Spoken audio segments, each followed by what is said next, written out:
नमस्ते, माझं नाव मौसमी. आज मी श्री साई सच्चरित्राचा 50वा अध्याय वाचणार आहे आणि उद्याचा सुद्धा 51वा अध्याय वाचणार आहे आणि मग आपले मराठीतले साई सच्चरित्राचे पारायण पूर्ण होईल. तर या 50व्या अध्यायामध्ये 3 कथा वर्णिल्या आहेत. 3 भक्तांची नावे आहेत. काकासाहेब दीक्षित, टेंबे स्वामी, बाळाराम धुरंदर यांच्या कथा या अध्यायात आहेत. या तिन्ही कथांमधून साईबाबांची कृपा, सर्वज्ञता आणि भक्तांप्रती असलेली करुणा अत्यंत प्रभावीपणे प्रकट होते. प्रत्येक कथा हे सिद्ध करते की जो सच्च्या श्रद्धेने आणि नम्रतेने साईबाबांकडे शरण जातो त्याचे जीवन त्यांच्या कृपेने उजळून निघते. जय हो साईंची, जे आपल्या भक्तांचे एकमेव आश्रयस्थान आहेत आणि जे आमचे सद्गुरू म्हणून गीतेचा खरा अर्थ सांगतात व आम्हाला सर्व शक्ती प्रदान करतात. हे साईनाथा, कृपादृष्टीने आमच्याकडे पहा आणि आम्हा सर्वांना आशीर्वाद द्या. मलय पर्वतावर चंदनाची झाडे वाढतात, जी उष्णतेचा नाश करतात. मेघ वर्षाव करतात आणि सर्वांना शीतलता व ताजेपणा देतात.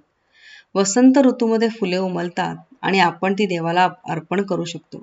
त्याचप्रमाणे साईबाबांच्या कथा हे वाचणाऱ्यांच्या व ऐकणाऱ्यांच्या मनाला शांती, समाधान आणि आनंद देतात. जसे चंदन सुगंध पसरवते तसेच बाबांच्या कथांचा सुवास भक्तांच्या जीवनात पसरतो आणि म्हणूनच या कथा सांगणारे आणि ऐकणारे दोघेही पवित्र व धन्य ठरतात. हे एक सर्वसामान्य आध्यात्मिक सत्य आहे की मनुष्याने कितीही शेकडो उपाय आणि प्रयत्न केले तरीही सद्गुरूची कृपा लाभल्याशिवाय जीवनातील आध्यात्मिक उद्दिष्टाची प्राप्ती होऊ शकत नाही. या सत्याचा प्रत्यय देणारी पुढील कथा आहे. तुम्हाला हे मी वाचत असताना आता पावसाचा आवाज येत असेल. आय होप की त्याने जास्त अडथळा होत नाहीये. मी जे वाचते आता ते तुम्हाला नीट ऐकू येत असेल असे मला वाटते, पण काही करू शकत नाही. पाऊस येतोय आणि ही साईंची इच्छा. किती छान योगायोग आहे की आज आणि उद्यामध्ये साई सच्चरित्र पूर्ण होईल आणि छानपैकी बाहेर पाऊस पडत आहे. काकासाहेब दीक्षितांची कथा आपण वाचू. काकासाहेब दीक्षित 1864 ते 1926. श्री हरी सीताराम, ज्यांना सर्वजण काकासाहेब दीक्षित या नावाने ओळखतात, त्यांचा जन्म इसवी सन 1864 साली खंडवा, मध्य प्रदेश येथे एका ब्राह्मण कुटुंबात झाला. त्यांचे प्राथमिक शिक्षण खंडवा येथेच झाले तर माध्यमिक शिक्षण नागपूर येथे पूर्ण झाले. त्यानंतर त्यांनी उच्च शिक्षणासाठी मुंबई गाठली.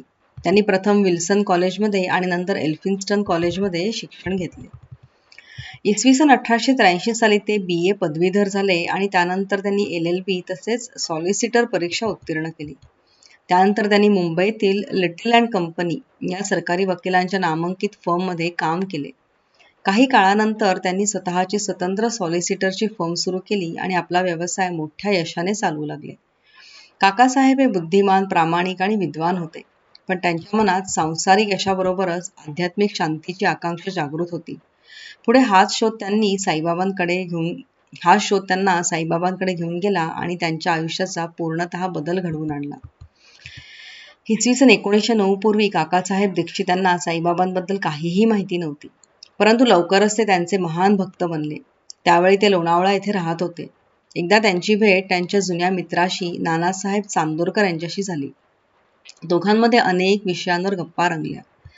गप्पा दरम्यान काकासाहेबांनी सांगितले की लंडनमध्ये रेल्वेगाडीत चढताना त्यांना अपघात झाला होता.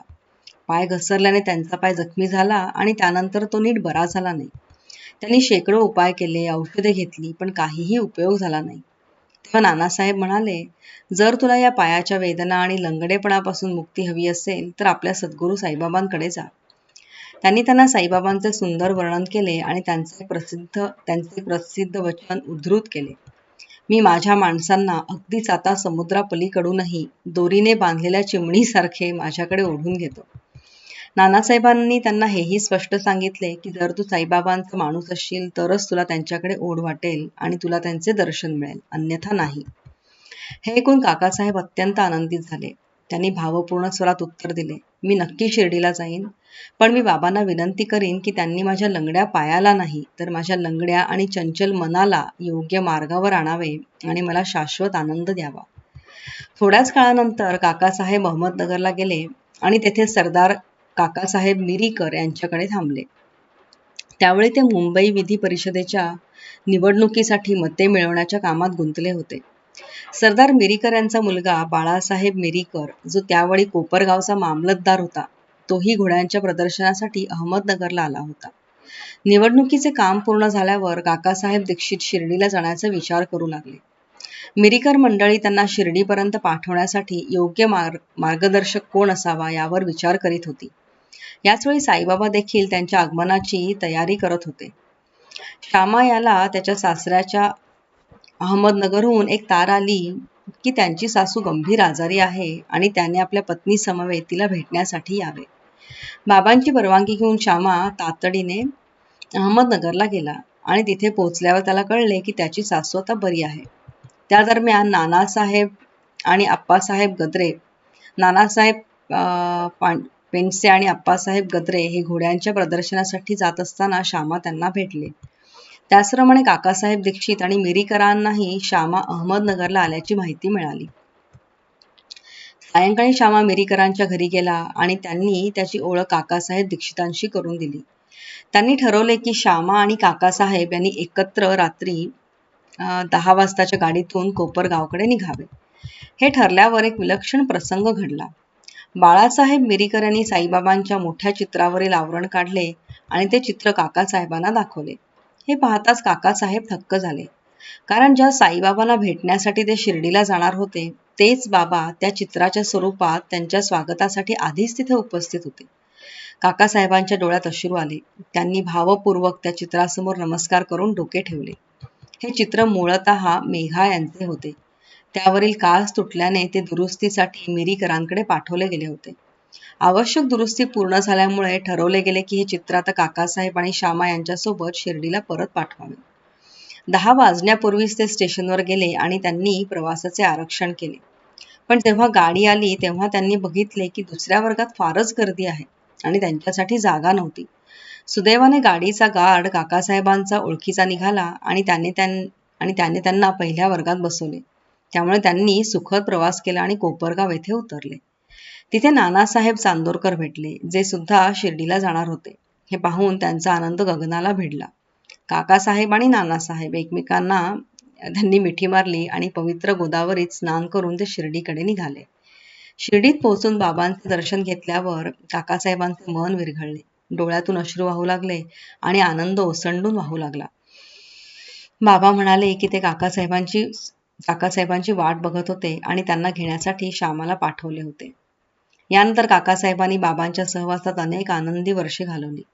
त्यांनी शिर्डीला एक वाडा बांधला, जो नंतर त्यांचे कायमचे निवासस्थान बनले. बाबांकडून त्यांना मिळालेल्या अनुभवांचा विस्तार येथे करणे अशक्य आहे. वाचकांनी श्री साई लीला मासिकातील विशेष काकासाहेब दीक्षितांक वाचावे अशी सूचना आहे. या वर्णनाचा शेवट आपण एक सत्य घटनेने करतो. बाबांनी त्यांना दिलासा देताना म्हटले होते की अखेरीस मी तुला विमानात घेऊन जाईन, म्हणजेच तुला सुखमृत्यू देईन. हे वचन अगदी खरं ठरलं.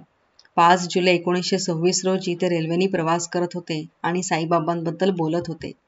ते साईबाबांच्या चिंतनात इतके मग्न झाले की अचानक त्यांनी शेजारी बसलेल्या प्रवाशाच्या खांद्यावर डोकं ठेवले आणि कोणतीही वेदना किंवा अस्वस्थता न जाणवता शांतपणे देह ठेवला. श्री टेंबे स्वामी. यातून पुढील कथा पुढे येते, जी संतांमधील भावबंध व परस्पर प्रेम दाखवते. एकदा श्री वासुदेवानंद सरस्वती, ज्यांना श्री टेंबे स्वामी म्हणून ओळखले जाते, ते गोदावरीच्या तीरावर असलेल्या राजमहेंद्र, आंध्र प्रदेश येथे आहे, येथे मुक्कामी होते. ते अत्यंत धर्मनिष्ठ, आचार संहितेचे पालन करणारे ज्ञानी व भगवान दत्तात्रेयांचे भक्त योगी होते. नांदेड म्हणजे आधीचे निजाम राज्य येथील वकील श्री पुंडलिकराव काही मित्रांसह त्यांना भेटायला गेले. बोलचाल चालू असताना शिर्डी आणि साईबाबांचे नाव सहजपणे आले. बाबांचे नाव ऐकताच स्वामींनी हात जोडून नमस्कार केला आणि एक नारळ पुंडलिकरावांना देत म्हणाले, हा माझ्या बंधू साईंकडे नम्रतापूर्वक अर्पण कर आणि त्यांना सांग की मला विसरू नये व नेहमी माझ्यावर प्रेम करावे. स्वामी पुढे म्हणाले की साधारणतः स्वामी इतर स्वामींना नमस्कार करत नाही, पण या प्रसंगी अपवाद करावा लागतो. पुंडलिकरावांनी तो नारळ व संदेश बाबांकडे नेण्याचे मान्य केले. बाबांना बंधू म्हणण्यात स्वामींचे म्हणणे अगदी योग्य होते, कारण स्वामींप्रमाणेच बाबा देखील रात्रंदिवस पवित्र धुनी प्रज्वलित ठेवत असत, तेही अत्यंत पारंपरिक पद्धतीने. 1 महिन्यानंतर पुंडलिकराव आणि त्यांचे काही सहकारी तो नारळ घेऊन शिर्डीकडे निघाले आणि मनमाड येथे पोहोचले. तिथे तहान लागल्यामुळे ते एका ओढ्याकाठी पाणी प्यायला बसले. परंतु रिकाम्या पोटी पाणी पिणे योग्य नाही असे वाटल्याने त्यांनी चिवडा काढला. तो चिवडा थोडा तिखट लागला, त्यामुळे चव मऊ करण्यासाठी कोणीतरी सुचवले की नारळ फोडून त्याचे खोबरे त्यात मिसळावे. तसे त्यांनी केले आणि चिवडा अधिक रुचकर झाला. पण दुर्दैवाने जो नारळ पुंडलिकरावांच्या स्वाधीन ठेवला होता तोच त्यांनी फोडला आणि वापरला. शिर्डी जवळ आल्यावर पुंडलिकरावांना आपले वचन आठवले आणि तो नारळ वापरला गेल्याचे लक्षात येताच त्यांना फार खेद झाला. भीतीने थरथरत ते शिर्डीत पोहोचले आणि बाबांना भेटले. बाबांना टेंबे स्वामींकडून त्या नारळाविषयीचा दैवी संदेश आधीच प्राप्त झाला होता. त्यांनी स्वतःच पुंडलिकरावांना विचारले, माझ्या भावाने पाठवलेली वस्तू कुठे आहे? पुंडलिकरावांनी बाबांच्या पायावर मस्तक ठेवून आपली चूक कबूल केली, पश्चाताप केला आणि क्षमा मागितली. त्यांनी दुसरा नारळ देऊन प्रायश्चित करायचे म्हटले, पण बाबांनी नकार दिला आणि म्हणाले, त्या नारळाचे मूल्य साध्या नारळापेक्षा अनेक पटीने जास्त होते, त्यामुळे त्याची जागा दुसऱ्याने घेता येणार नाही. परंतु तू त्याच्याबद्दल आता चिंता करू नकोस. माझ्या इच्छेमुळे तो नारळ तुझ्याकडे ठेवला गेला आणि वाटेत फोडला गेला. या कृतीची जबाबदारी तू का घ्यावी? चांगले किंवा वाईट कार्य करताना मी केले असे भाव ठेवू नकोस. सर्व गोष्टीत अहंभाव व अभिमान सोडून दे, मग तुझी आध्यात्मिक प्रगती जलद होईल. काय सुंदर आणि गहन आध्यात्मिक शिकवण होती ती. बळवंत बाळाराम धुरंधर 1878 ते 1925. श्री बाळाराम धुरंधर हे मुंबईत राहत होते. ते मुंबई उच्च न्यायालयात वकील होते आणि सरकारी कायदे महाविद्यालयाचे प्राचार्य म्हणूनही त्यांनी काम केले होते. धुरंधर कुटुंब संपूर्णपणे धार्मिक आणि श्रद्धाळू होते. बळारामाराव समाजसेवेत सक्रिय होते आणि आपल्या समाजाचा इतिहास व कार्य यांचे विवेचन करणारे एक पुस्तक त्यांनी लिहून प्रकाशितही केले होते. नंतर त्यांचे लक्ष आध्यात्मिक आणि धार्मिक विषयांकडे वळले.